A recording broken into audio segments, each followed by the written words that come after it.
എല്ലാവർക്കും നമസ്കാരം. ഇന്നൊരു തേങ്ങ എടുത്തിട്ടുണ്ട്. നല്ല കുലുങ്ങുന്ന തേങ്ങ തന്നെയാണ്. ഇത് ഉരിക്കട്ടെ.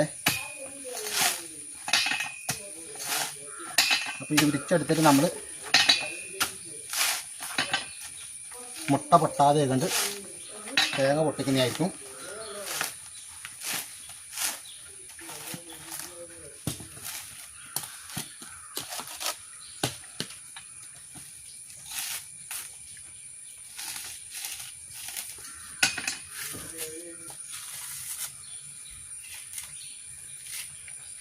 നമുക്കറിയാം, നമ്മുടെ വീട്ടിൽ നിന്നെല്ലാം ഇപ്പോൾ തേങ്ങ അരക്കാൻ ഉപയോഗിക്കുന്ന തേങ്ങ എന്ന് പറഞ്ഞാൽ 2-3 പ്രാവശ്യം കുത്തിയാൽ മാത്രമേ കത്തിയാളുകൊണ്ട് കുത്തിയാൽ തന്നെ പൊട്ടുകയുള്ളൂ. അപ്പോൾ പിന്നെ നമുക്ക് തേങ്ങ പൊട്ട് നമുക്ക് നോക്കാം. ഓക്കെ, ഒരു നാടൻ മുട്ട, പച്ച മുട്ട എടുത്തിട്ടുണ്ട്. ഇത് മുട്ട പൊട്ടാതെ കണ്ടാണ്, മുട്ട ഇതിങ്ങനെ പിടിച്ചിട്ടുണ്ട്. മുട്ട പൊട്ടാതെ കണ്ടാണ് ഇത് പൊട്ടിക്കാൻ വന്നത്.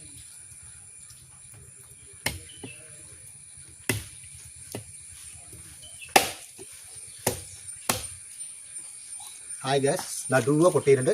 അപ്പോൾ മുട്ട പച്ച മുട്ടയാണ്. ഇത് ഞാൻ ആംപ്ലേറ്റ് അടിച്ച് കഴിച്ചിട്ട് ബെറ്റർ. അപ്പോഴത്തേക്ക് നിങ്ങൾ ലൈക്കും ഷെയറും ചെയ്യാൻ മറക്കരുത്. ഓക്കെ.